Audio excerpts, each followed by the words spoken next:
Bonjour à tous, aujourd'hui dans cette vidéo, on va analyser ensemble l'action LVMH. Donc LVMH c'est un groupe mondialement connu, entreprise et groupe français. Et donc on verra dans un premier temps évidemment ses ventes, quelle est la croissance aussi à venir pour ce groupe. Et puis on fera aussi une comparaison avec le marché qui est le S&P 500. On rentrera ensuite dans une analyse plutôt chiffrée de l'entreprise, on valorisera l'action et je vous montrerai aussi quel est mon prix d'achat. Donc, comme je le disais, LVMH est mondialement connue. Elle est implantée notamment en Asie, aux États-Unis, en Europe majoritairement. C'est là que se font ses ventes. Et puis, elle a différents domaines la mode, la maroquinerie, la vente au détail, les montres, les bijoux, les vins spiritueux, parfums et cosmétiques. Donc voilà, elle a différentes branches d'activité. Et donc LVMH, c'est voilà, le conglomérat multinational français. Il détient vraiment plusieurs marques de luxe et il a été fondé en 1987. Donc il a différentes activités telles que, comme je le disais, la mode et la maroquinerie, donc avec Louis Vuitton, Dior, Céline, et notamment des vins et des spiritueux tels que Veuve Clicquot, Dom Pérignon, Hennessy, etc. Elle est aussi basée dans les parfums et cosmétiques avec Christian Dior, Guerlain. En termes de montres, on a Hublot, Bulgari, et puis aussi sur la distribution sélective, puisque LVMH détient également des activités, notamment avec Sephora, qui est une chaîne mondiale de magasins de cosmétiques et de parfumerie. Donc voilà, en plus de ses activités principales, LVMH a également des intérêts dans d'autres secteurs, tels que l'hôtellerie de luxe, les médias et les produits de niche. Donc l'entreprise est vraiment réputée pour son engagement vers l'excellence, l'innovation et la créativité autour de ces différentes activités. En termes de vente, il faut savoir que l'innovation et la créativité sont vraiment au cœur de la stratégie de LVMH. Le groupe a notamment investi massivement dans la recherche et le développement pour proposer des produits et des services toujours plus exclusifs et surtout sophistiqués. Et LVMH s'attache également à préserver pardon, le savoir-faire artisanal et l'héritage évidemment de ces maisons, de ces marques. Et puis elle détient aujourd'hui, elle a pardon, 170 000 employés dans le monde. Donc vraiment, c'est un groupe qui est vraiment énorme et implanté surtout vraiment partout dans le monde. C'est vraiment un acteur majeur de l'économie mondiale. Donc en résumé, LVMH, c'est vraiment un groupe d'exception qui offre un univers unique de produits et d'expériences de luxe. Sa présence mondiale et son portefeuille de marques prestigieuses, son engagement envers l'innovation et la créativité font de LVMH un leader incontesté dans son domaine.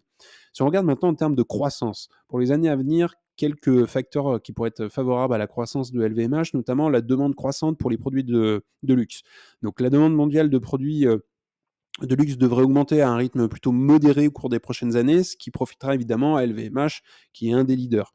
En termes d'expansion aussi dans les marchés émergents, LVMH investit vraiment fortement dans l'expansion de sa présence dans les marchés émergents, qui représente là, pour le coup, un fort potentiel de croissance. On a aussi la forte présence de la marque. Et on sait, LVMH, voilà, je l'ai dit tout à l'heure, mais elle possède un large portefeuille de marques emblématiques et prestigieuses. Louis Vuitton, Dior, voilà, c'est vraiment des marques qui sont vraiment très appréciées des consommateurs dans le monde entier. Et puis il y a l'innovation et la créativité. LVMH s'engage à innover et à créer de nouveaux produits et des expériences nouvelles aussi pour ses clients. Donc, il existe aussi des défis, aussi évidemment comme toute entreprise, la concurrence, on le sait, l'industrie du luxe est très concurrentielle. Il y a des nouveaux acteurs, des nouvelles marques. Il y a aussi le changement dans les goûts des consommateurs. Évidemment, les goûts des consommateurs en matière de mode et de luxe peuvent évoluer rapidement, ce qui pourrait obliger LVMH à s'adapter assez rapidement. Et puis, il y a aussi les facteurs économiques. Donc, les ralentissements économiques pourraient évidemment affecter négativement la demande de produits de luxe. Donc, ce qu'il faut retenir, c'est surtout que malgré ces défis, les analystes sont généralement optimistes quant aux perspectives de croissance de LVMH. D'après mes recherches, voilà, les prévisions de croissance pour les prochaines années varient selon les sources, mais la plupart des analystes prédisent une croissance annuelle en moyenne de 5 à 7.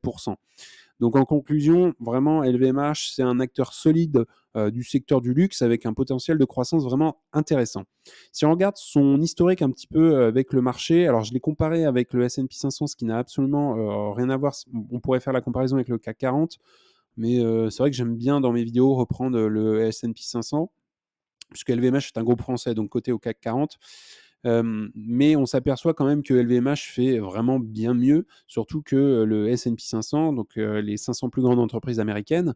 Voilà, on s'aperçoit qu'avec 10 000 investis eh bien, en 2015 sur LVMH, aujourd'hui, on aurait eh bien, 58 000. Alors que 10 000 dans le S&P 500 donne aujourd'hui 30 000. Donc voilà, on s'aperçoit que LVMH fait beaucoup mieux qu'un S&P 500. Donc ça, c'est plutôt rassurant. Ouais, ça veut dire qu'elle dégage aussi, des bons bénéfices. Alors si on regarde les chiffres maintenant, eh bien on s'aperçoit que voilà, sur les 10 ans, on voit un chiffre d'affaires en constante augmentation. On voit des bénéfices qui augmentent aussi avec un léger creux en 2020. Évidemment, il y avait le covid, il y a eu un ralentissement de l'économie, on l'a dit tout à l'heure un petit peu, mais voilà, en 2023, un bénéfice net, de 15 000 000 un chiffre d'affaires de 86 000 000 bien appuyé. Pareil pour le free cash flow, il est en croissance en général, sauf évidemment en 2022 et puis, en 2023. Et puis, mais globalement, voilà, on a un free cash flow qui augmente au fur et à mesure. En 2023, on avait un free cash flow de 11 milliards avec un bénéfice opérationnel de 22 milliards. Voilà, donc des très bons chiffres. Et ce qui est important, c'est aussi la croissance. Si on regarde le free cash flow par action, il est à 23,17 €. Et puis, le bénéfice net par action est à 30 €. Donc voilà, on a des marges nettes aussi très appréciables puisqu'on est à 17% de marge nette en 2023 et puis un retour sur capitaux investis, à 20% en 2023, donc vraiment très appréciable aussi, pour cet indicateur. Si on regarde maintenant en termes de dépenses et en recherche et développement, on est à 172 millions en 2022. J'avais pas la donne pour 2023. En termes de dette nette, le ratio est, dette nette sur EBITDA, il est à 1,27, donc inférieur à 3. Voilà, en bonne santé, financière. Et puis le cash flow opérationnel sur dette, il est, en 2023 de 74. Donc là, c'est un petit peu plus juste quand même en termes de cash flow pour rembourser la dette.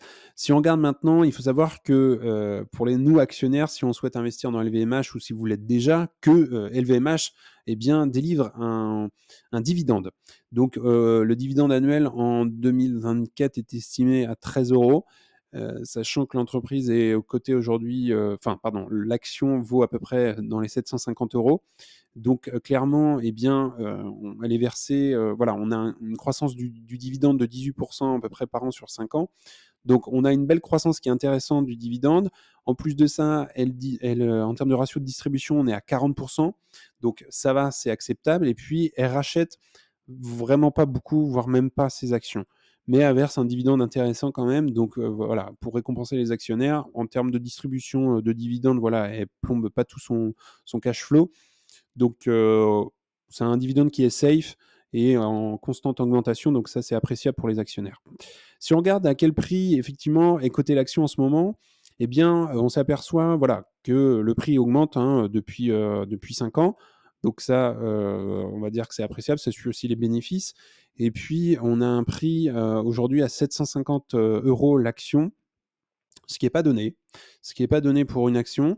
Ça peut freiner parfois à vouloir investir dans LVMH, mais ça reste une entreprise solide. Alors si on regarde un petit peu, sa valorisation, on s'aperçoit que, voilà, aujourd'hui, on est plutôt sur les, 24 de PI. Elle a toujours eu un historique, hein, si on regarde sur 5 ans, autour, même un peu plus que 20, hein. On est entre 20-25 à peu près, voire même des fois on a tapé, assez haut, hein, à plus de 40, voire même 60 parfois en 2021, ce qui est vraiment énorme, énorme. Aujourd'hui, on est sur des choses beaucoup plus réelles et convenables surtout pour LVMH. Donc moi, aujourd'hui, j'ai fait mes estimations. J'ai pris un PI de 20 en termes de projection et puis j'ai estimé une croissance dans les années à venir de 5%. Je veux toujours un minimum de retour sur investissement de 10% par an. Et donc avec ces données-là, eh bien, il faudrait que, j'achète l'action à partir des voilà, un prix qui pourrait être intéressant, c'est, 500 €, pour acheter l'action, pour avoir ce retour-là. Aujourd'hui, on est à 750, autour, 750 €, donc voilà, il y a 250 € de différence.